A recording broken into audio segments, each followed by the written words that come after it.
Welcome back to the EchoVideo podcast. I'm your host, Hunter Tapley. Joining me as always is my co-host, Bart. Bart, how have you been this week? Yeah, Hunter, thanks again always for having me. And it's been a good week. I've got some stuff moved out, or moved in, better yet. And I started putting together my basement, trying to make a little lounge out of it. Got a rug down, really tied a room together. Got my record players there. Picked up a couple nice speakers at the Value Village for $10 a pop. That was beautiful. And That's yeah, good. it's been a pretty good week. That's good. Yeah, my week, not a lot happened either. Just kind of working. I was helping my girlfriend dog sit over the weekend, so that was fun. I just remember the dog eating a ton of grass, and it was going to the bathroom, and a just long strain of grass was sticking out Oh, of its ass, and I was like, oh, oh, someone has to deal with this. that is very And unpleasant. being the gentleman that I am, I resorted to it. It was pretty gross. Just pull it I out did of not there. enjoy doing that. Yeah, I did. It was actually disgusting, and it Jeez. scars me. I Oh still think man. about it to this day. I had something like that with my fucking cat. So Toothless obviously has zero teeth, so she'll suck on things a lot. And somebody left like straight up a shoestring around or something. I don't know how the fuck it got out of a shoe. Oh, yeah. She just kind of kept sucking it and just pulled it all the way through. And then the next day I had to pull the whole string out of her asshole. It's fucking foul. It What? was disgusting, dude. Oh, And tell other me, times tell me. she'll try to suck on things and she'll just get them halfway into her gullet, and then you have to like pull them out, and it just looks like you're pulling a tampon out of the vagina Oh, because there's no teeth there. It's foul. It's so funny. out of the cat. But yeah, it's just really a good time. That is vile. That is vile. Um, I'm sorry to do that to yeah, you. so after that, horrific encounters from both of I'm just us. setting us up for that Um, movie. yeah, that's true. So, just before we get to the movie, anything you saw, watched, or anything that you would kind of recommend, or anything you'd recommend the audience to keep their eyes out for? Uh, yeah. Well, one's not really. Okay, so first, the new one first. I watched the Woodstock '99 documentary, like the three-parter on Netflix. Absolutely wild. I thought it was gonna be like a Fire Island kind of documentary, which it is, but it's like even more insane. So I won't spoil much of it, but it's basically like a tribute for the Woodstock 1996, 30 years later, and it is fucking wild. Have you seen it? No, I haven't, but I've heard it. Yeah, I heard like stories of it. Is that the one Yeah. where there's like a food truck, but the food truck ran out of food and they like ate a cow or something? Holy Is shit. that Woodstock? Is that the Woodstock one, or is that uh, another festival? I think that's a different one, but the Woodstock one was basically like I said, they tried to recreate like the 1996 hippie vibe. So they Yeah. got all these people together, but instead of like buying out a massive like large grass field, they went into a retired military base. And instead of Oh, having all like okay. this hippie music, like I don't know, Joe Cocker and Jimi Hendrix, they had like the Red Hot Chili Peppers, they had Corn, they had Limp Bizkit. So the whole vibe was entirely different.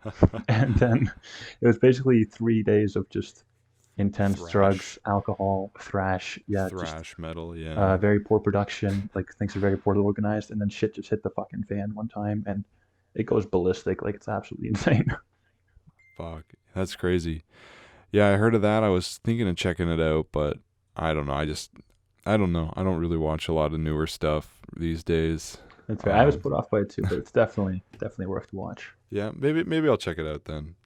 I did watch. So I'd never ever seen the Insidious movies, and I was wondering kind of see where James Wan started, and I'd heard so much about it. They're okay. Actually, I was a bit underwhelmed because I'd heard like, oh, they're the scariest movie of the 2010s and all that Exorcist shit. They're fine. Is that the one with Darth Maul? Yeah, with Darth Maul haunting the little Okay, yeah. child. Yeah, the fucking puppet That's like master. dude. That's like the one that like gave Tiny Tim his career, Honestly, and dude, it fucking took off after that and like Tiny Tim and Darth Maul are the scariest parts of that movie. easily, and they Yeah, play really well together.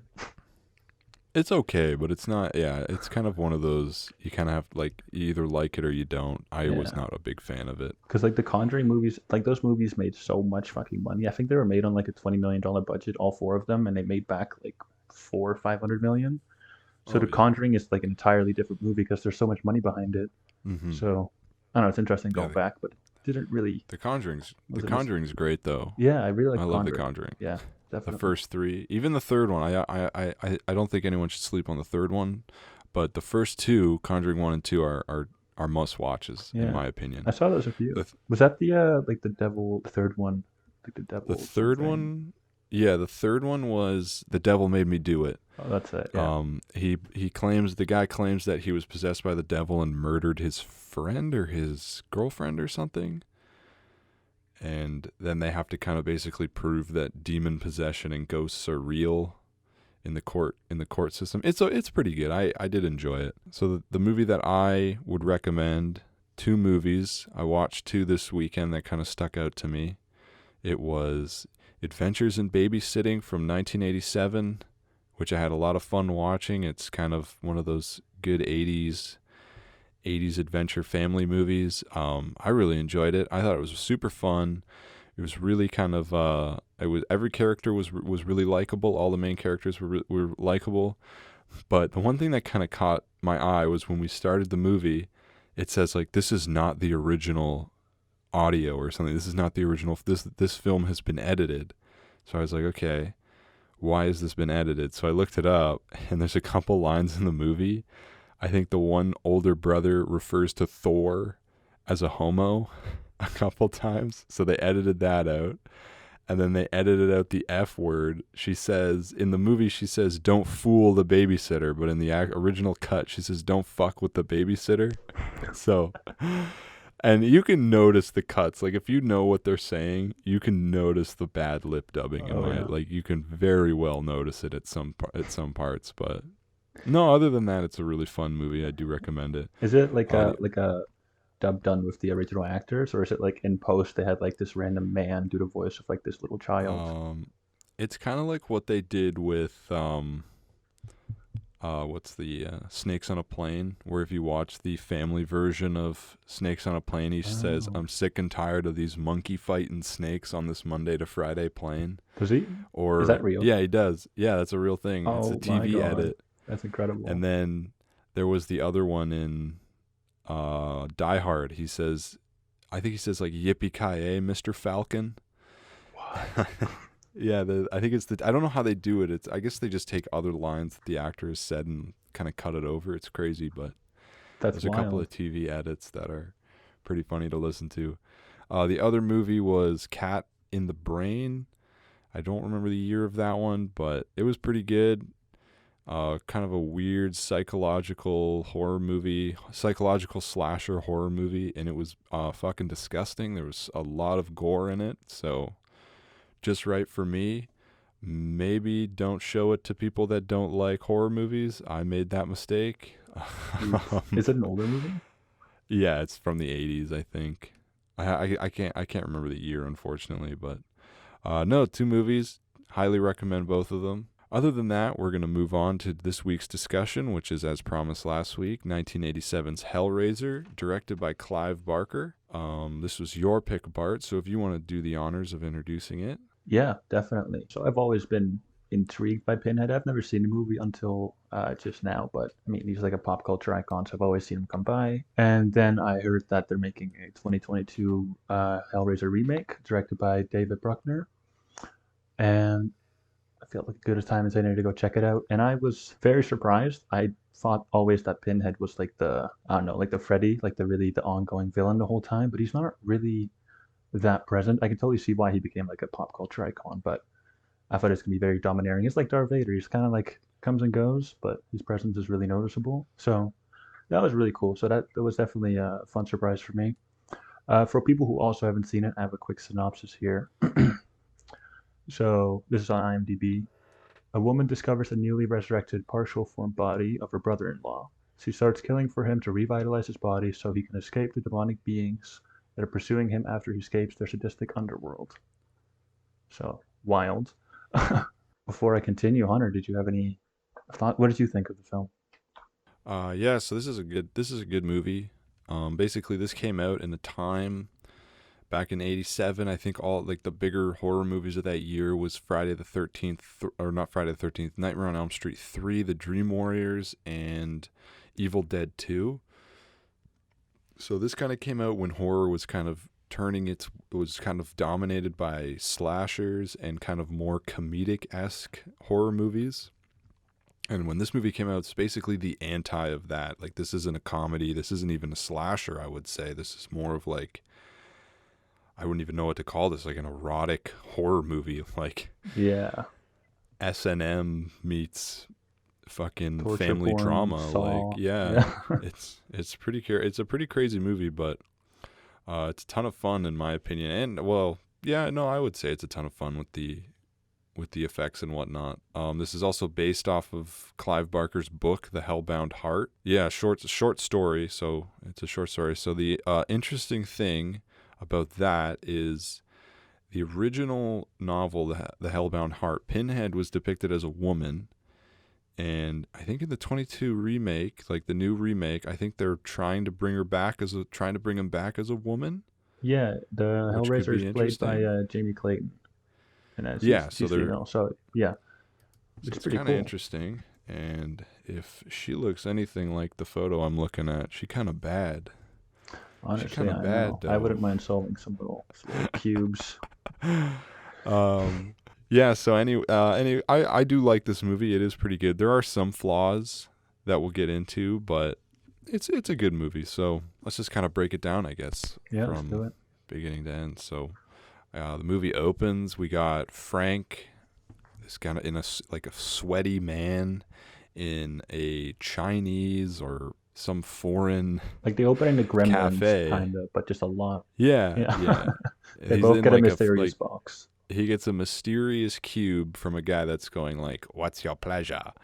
Something like that. He's Hmm. like, so then he takes it back into his fucking house and he's like surrounded by candles. So we're led to believe that this guy bought this cube that we don't know what, but clearly it's got some sexual past to it that we're supposed to believe that he bought that in, I don't know, let's just say China, flew all the way back to America and is now deciding to open it in his house in America. So he waited a long time on Fair that enough. He one. probably ran out of his refund there. That's just a Yeah, bad so call. then he solves the puzzle box, which does not appear to be very difficult because I'm pretty sure everybody fucking solves the puzzle Yeah, that's what I box. was thinking because it's called a puzzle box, but you literally open it up and close it again, just in a It's just different way. literally slowly move your finger in a semicircle and then you've opened it. Yeah, and that's why somebody Basically. later on just gets it like by accident, and they're like, "Well, Yeah. fuck me, I don't know,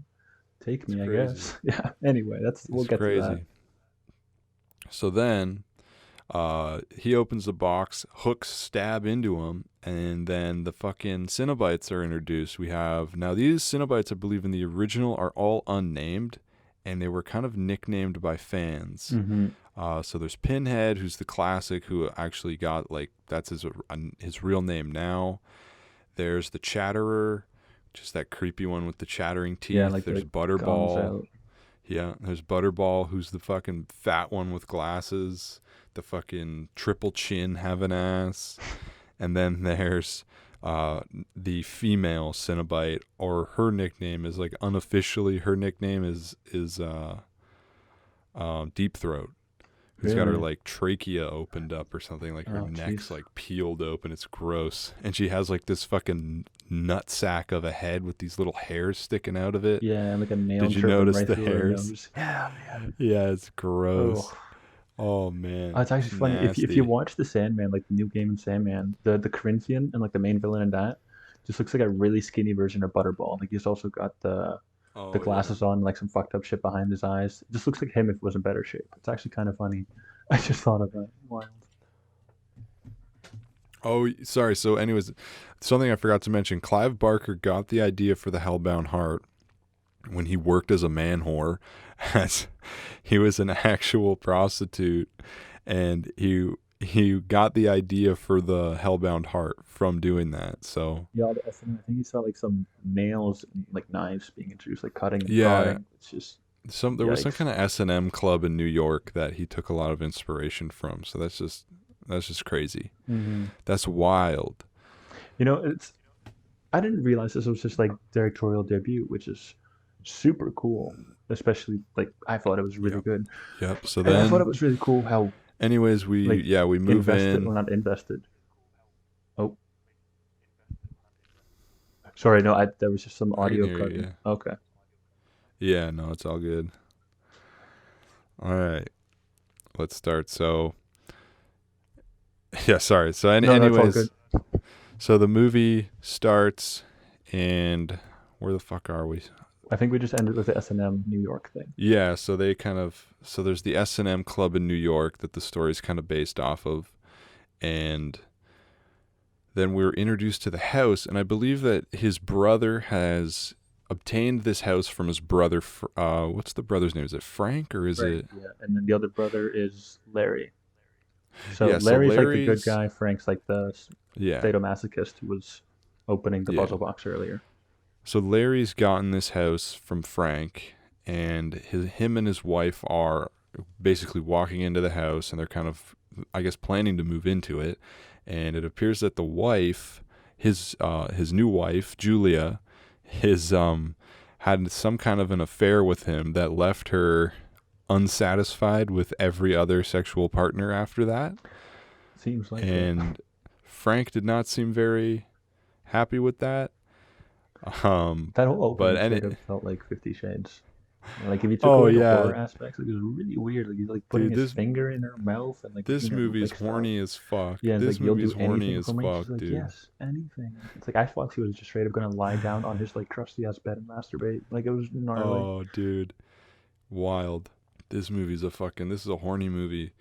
And then, so then we cut to moving day, and I think what's his daughter's name?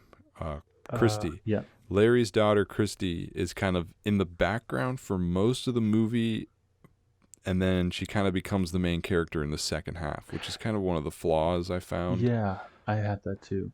Yeah, exactly. Like you said, the whole like start of the movie, she's just barely there. Like she's getting a job in a hotel just to be separate from her family, and then like half an Yeah, hour later, she's like, "Oh, hello, I'm the main character now." yeah, pretty much. So then they're moving a bed in, and this part's kind of weird. This part kind of like they're moving a bed in, and they're just like, "Hey, you got any beer?" To the moving guys. It's like, okay, you're on a job. You're not drinking on a job. If you were moving my shit. And then he's just like, she's like, "Yeah, it's in the fridge." And then Larry's just like totally out of character. Doesn't act like this at all. He's like, "I guess I'll get him myself." Like he's all. Yeah, he's all butthurt I about was it. like, "What the hell?" Like doesn't act like that any other time in the movie but that scene, which is kind of crazy. And then the mover, like I think the wife brought the beer over, and then the mover. Oh yeah, so the wife brought the beer over, and then the daughter followed after her, and she's like Yeah. what, like 16 or something. And then Yeah, the I think mover she's says supposed to to the be. dad, like, "Oh, I can see where she got her looks," and she's like, "Bro, that's so fucking weird. I don't know, Yeah, man, that was it's weird." And he's pretty. like greasy and dripping sweat and shit. Yeah, and he's just like, her mom's dead, and it's like, Oh yeah, I forgot about oh, that part. That changes the whole vibe. yeah. So it's just like a double fucking nail It's into just that such a guy's weird head. scene because it like tonally it just shifts so many times, and he gets a Yeah, it's nasty crazy. gash in his hand. And then yeah, so then they push his hand into a nail, and his wife's in the room where Frank had been taken by the Xenobites, yeah, not the Xenobites, the Cenobites. Got alien on the brain, but so then she's like Quickest crossover. fantasizing and remembering old memories, and then fucking Larry gets his hand cut pretty bad, and he's like, "Oh," and he's like freaking out, He's like, runs "Oh, into I'm the gonna room. pass out." Yeah, that's fucking me though, dude. I do I that fair all, enough. I've never seen somebody though dude. so useless in an emergency situations. He was like patting it, like Oh kind of yeah, holding it. Like this man is like bleeding out from like this 10-inch gash on his hand. She's yeah, like, I don't know. Hey, Christy, come here. Can you call the police for me, please? And see, this yeah. man's like passing out. He's like completely pale. I don't know, man. Crazy. So then the blood of his hand mixes with the floor and starts to be absorbed by this creepy heart underneath the floorboards. And then probably the best scene in the movie Oh yeah, man. with a really good score backing it is when Frank is revived from the blood. He like flies out of the floorboards and like slimy and disgusting looking. It's pretty cool. Is it Yeah. pretty cool? This, I don't know, it's just basically like organs on bones at that point. Just kind of. It looks like the thing trying to So crawl out of like this gash out of hell. But I actually yeah, really found interesting that like that egg scene before, like yeah, you know the thing on the wall, like you know how it yeah, kind of just like dishevels and it looks a little bit stop motion. yeah, Like, yeah. how did I do that? I was wondering. Like, did I just like melt something and then reverse it the video? Do you know? Was that the like the heart beating underneath the floorboards, or? Yeah, and it looked like it was like when it was growing, it was kind of coming together, but it was like super choppy I and would spotty. imagine it would be like some kind of almost like a balloon that they're inflating, like some kind of artificial lung that they're inflating with air. I would imagine it very well could be stop motion though. But so then he like this was kind of a funny cut after you get one of the best horror special effects scenes out of the time. It immediately cuts to a close up of Julia's face at a party where they're all laughing and carrying on, Oh and it's yeah, just like the most. And then I gotta say, this scene was very boring. I won't lie. The dinner scene was kind of lost me at this scene. fair I was enough. fading out. I can't really remember. I do remember that there's a lot of everyone wants to go, but no one really wants to go kind of deal Yeah, it's like this happening at really that scene. tug of war kind of, but it's like a boring tug of war. It's like a nagging, like yeah. Yeah, Yeah, weird. And she's like, I want my independence, but at the same time, she's like super jolly and happy with her family, and there's absolutely no reason why she should be. I think there was like yeah, one scene where the dad was a little bit overbearing, but I think that's just because he was in a different city. Like there was no yeah, for point where sure. she was like, I don't know, trapped or something. I don't know. I thought that was Yeah, weird. yeah, and then then they go. So anyway, sorry. Then they take her, and or the I don't know what his name was, but one of the boyfriends or something takes Chrissy home, and everyone kind of leaves the party. Julia goes upstairs to bed, and then they're walking home at night, and she's wearing a really dumb hat, is what I have here in my notes. And she had like a really dumb hat, and then there's this creepy homeless guy looking at her from like a fucking window, like a boarded up window. There's a homeless guy Hmm. staring at her, and then um, so then that You happens. see his We eyes, go, man? I mean, that caught me off guard. oh He's like this yeah, disheveled like man, and he's got these piercing blue eyes. He's got really nice looking eyes. You know, good for he him. had really Good for weird. him. I definitely noticed the eyes for sure. And then I can't remember. I think we're introduced to Frank after that. Julia meets Yeah, Frank, like as he's like resurrected, as like and he's just like this. guts and a pile of Yeah, shit. and he's this horrifying, creepy, slimy man that I would never touch. Yeah. Oh man. he was he was so slimy in this movie, dude. And I'm pretty So sure he then, almost convinced her to kiss her. Do you see that? Or to kiss him? oh Like yeah, they I were think so it so. was gross. He's like dripping They were ooze from his close. lips and shit. Whoop. They were close, yeah. So then Frank convinces her to say, basically says like the blood helps me. Let's go, like bring me more people, and so I can have my body back. Basically, he's escaped the Cenobites, and he's kind of like, I just need blood and more, and I need blood and stuff, and I can come back. So she seduces this guy at the bar, and it's like weird. I thought it was in the middle of the day. She takes her back to his house, and it's like bright outside. Like there's lights coming in that clearly Hmm. aren't street lights. It's like fully daytime outside. The guy is very, very pushy. And then, Yeah, very pushy. He's like, "Oh, you brought me here. Now you know you give it to me." yeah, Basically, it's like, "Oh my god, dude! Like, ask for a cup of tea it's first. Holy crazy. shit!" Yeah. So then, anyways, they make it upstairs. The guy takes his pants off, and she fucking whacks him in the head with a hammer. And it's a pretty good hammer beatdown scene, It's a in my good scene. opinion. Yeah, jaw pops out, eye kind of goes crooked, jaws or like jaws, the teeth are like on the Yeah, floor, sticking out of his tooth, like through his lip. It's pretty gnarly. It's good. yeah. And then Frank is like, all right, I'm gonna do this. And then he takes the body that she's given him, and then she goes outside and has a fucking existential meltdown because Fair enough. of what she's done. And then I think Larry comes home in this scene, or is it the next scene? Yeah, I think there he comes home. Oh no, he comes home in the morning, I think, because that night she's like washing her hands after killing him. And I was wondering if that was like a Macbeth, like a Lady Macbeth after killing this guy to get the person she loves into power kind of Yeah. thing. I I can thought almost, you know what? I didn't even think about that, but no, that's actually pretty. I bet you that's what he was going for, I was was kind of a wondering. Macbeth. I bet you it was kind of a Macbeth type deal. Yeah, like killing King Duncan. Yeah, that I don't know. That'd be cool. I just noticed that with the hand No, flashing. I almost guarantee you there's got to be some kind of Macbeth inspiration Yeah, from I mean this, I he would was a feel. writer and like a novellas and short story, Oh so yeah, definitely, yeah. for sure. But yeah, I think then the next day, because he's so paranoid and whatnot, her and Larry are sleeping together in bed, and then Frank is upstairs, but he's like fucking running around, raging around because he's upset in the Oh state yeah, that he's in because yeah. he's probably in so much pain. Because I think he Yeah. just got his nerves back, right? So this Yeah, man I think hasn't so. felt pain because he's just been revived, and now he doesn't have any skin, so it's a bit touchy. So yeah, now he's freaking out and he's basically like, "Julia, you got to bring me more victims basically." Hmm. And then there's a quick kind of montage of a bunch of men getting their heads beaten in with hammers and am I Yeah, it's quick and efficient. They just kind of yeah. lock it in. And They then almost feel like little short stories because they kind of like humanize them a little bit, but just a tiny yeah, bit, yeah. and then they just kind of chop them up.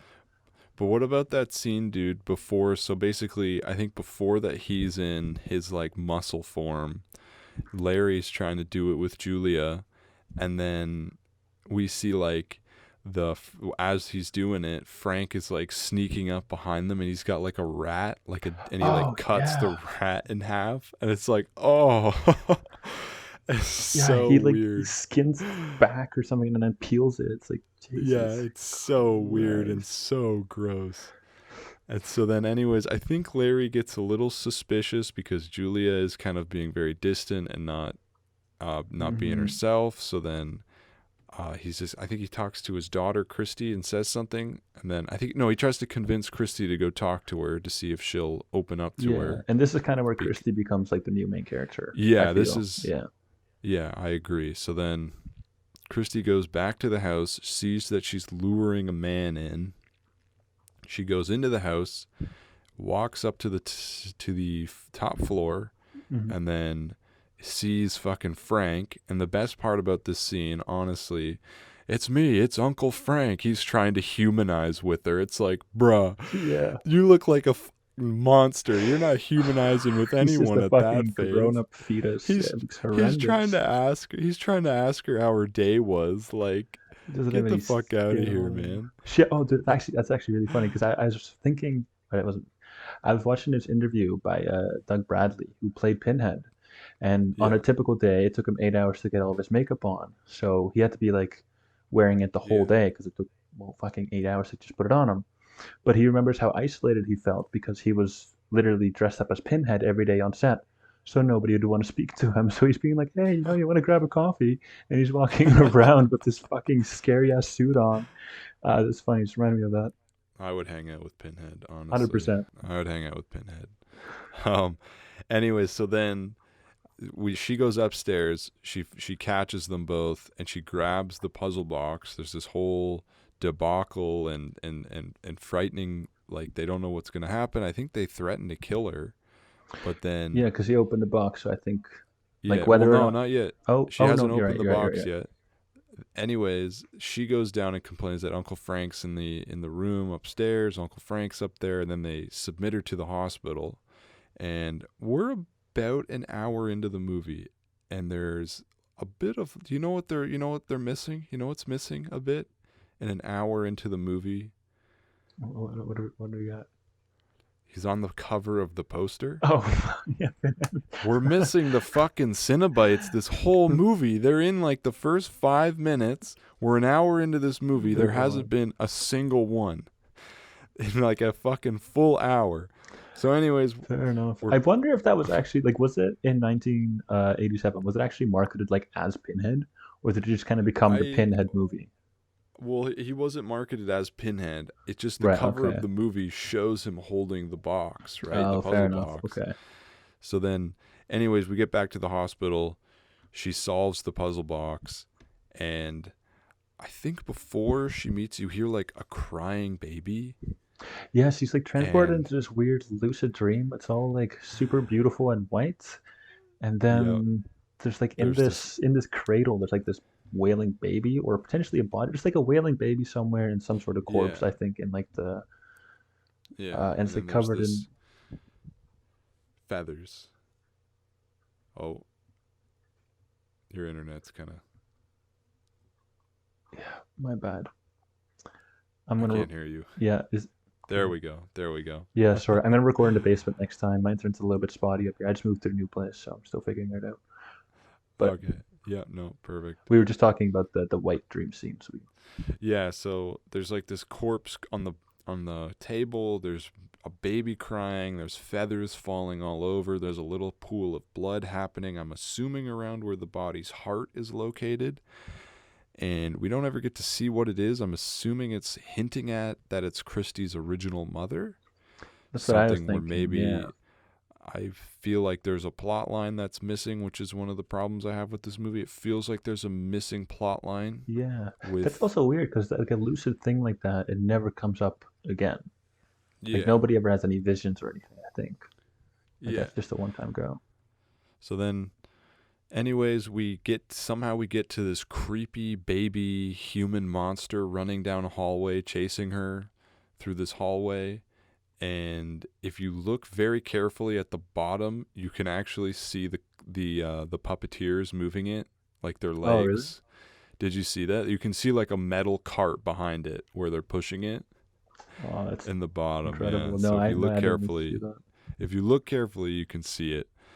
And so then she It looks comes like one of out. those fucking like Doom enemies, in like 2D. It's just Oh running down yeah. like one hallway. It's just Dude, it's crazy. yeah, It looks fucking gross. It looks like a giant testicle with yeah, a fucking face. like a wild deformity though. Not your typical It kind testicle. of looks like a smoother suckling. Like it looks more smooth, but it kind of It's, looks like the it suckling. was more well developed, less toxic waste. Yeah, exactly. Incredible. So then we're in the hospital and the Cenobites are finally in the movie. All of them are here. The Chatterer's chattering finally. It's lived up to He his one grabs role. her.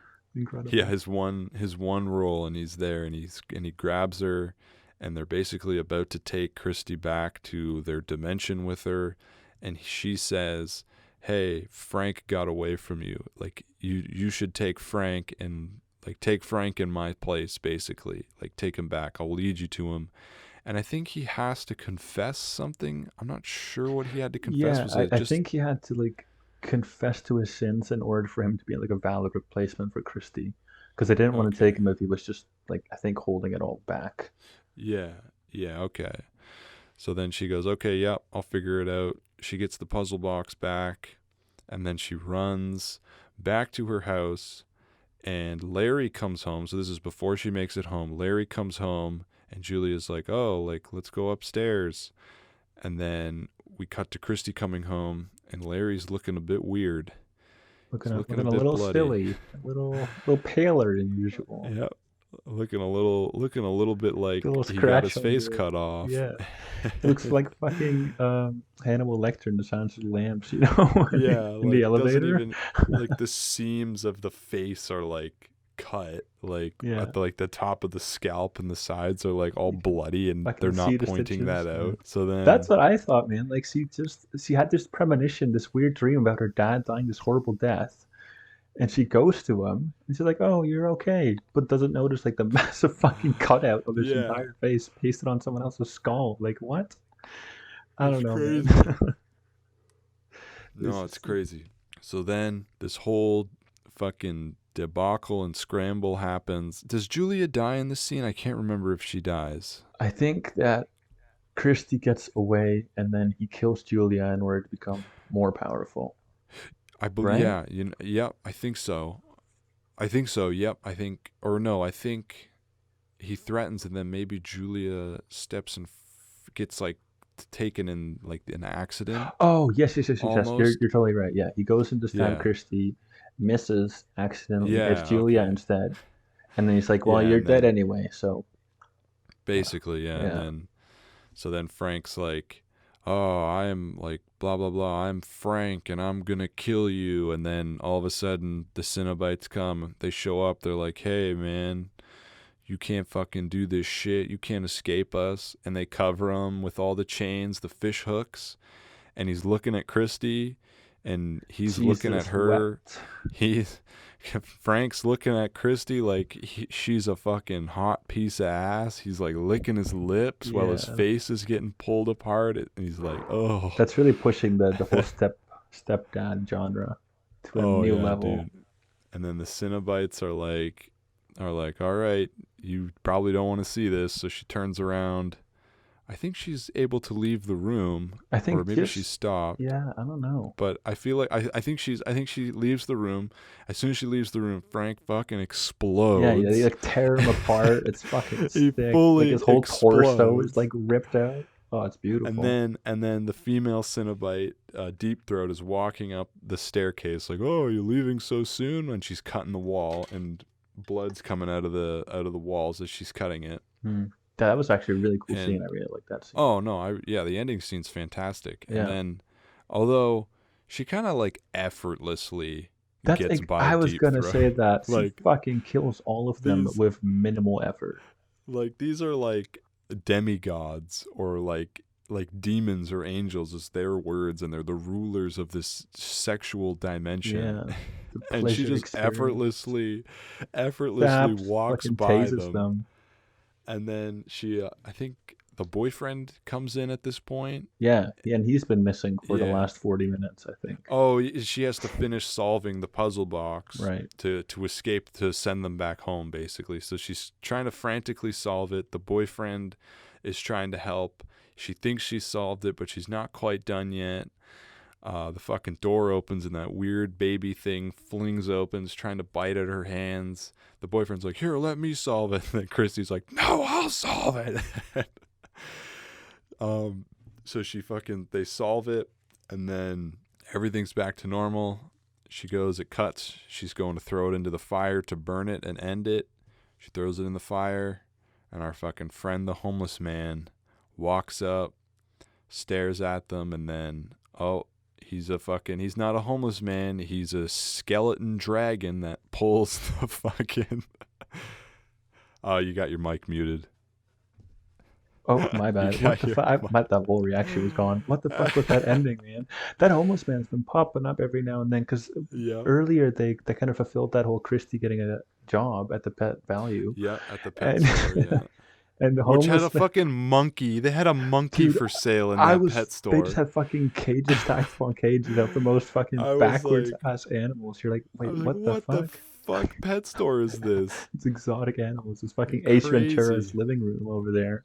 Yeah, yeah, But yeah, the fucking homeless man is just eating the fucking crickets by the handful and then walks out. What the yeah. fuck? What was the dragon? Have you seen the second He was. movie? I have not seen the second one, but Fuck. I'm certain he's supposed to be like a type of demon Is in he their the dimension. Leviathan? Because Leviathan is the god of like the fuck are they called? The Cenobites. The Cenobites. Is he the Leviathan? No? I don't think he's the Leviathan, but I think he's just supposed to be like, this is how powerful. Like, he's just kind of one of the servants working for their world, because he rescues the puzzle box and then brings it back to the another guy, to the Chinese guy again, and he starts the same way. You have another guy like, "What's your pleasure?" And then it ends, Right. kind of, right? So I don't think he's the Leviathan, but Fair enough. You're he's right. definitely an entity that works for the Cenobites for sure. Yeah, And weird. that's the movie. It ends kind of weirdly.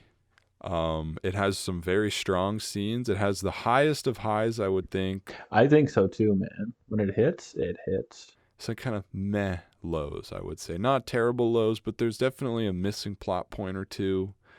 There's a couple of odd scenes, in my opinion, just kind of some boring scenes. But overall, I think it's a really good 80s movie. Definitely a classic, a definite must watch if you're a fan of 80s horror. Absolutely. Yeah, when it's like when the prosthetics are like at the front and center and the makeup, it's like all the good gory Yeah. scenes and the makeup scenes, it's phenomenal. It's really Yeah. impressive. And that's, I think Bob Keane is the special effects guy. He worked Yep. on Life Force and Candyman. And The score is amazing too, very like gothic score. Christopher Young, he does a lot of other horror movies as well. He did a great job with the score. And the cinematography in this movie kind of reminds me of like a Dracula's gothic-esque castle. Like I know we're in like supposed to be in like a modern suburban home in the 80s, but it feels very, very gothic in my opinion. It's a pretty entertaining watch. I totally agree. So yeah, that's a recommendation from me. Yeah, I would highly recommend it. I'm assuming you would have the same. Me too, absolutely. And if you are interested in more of like the Gothic style art, there's the whole Clive Baker archives where there's a ton of his illustrations there, even for sale if you can spend a pretty penny.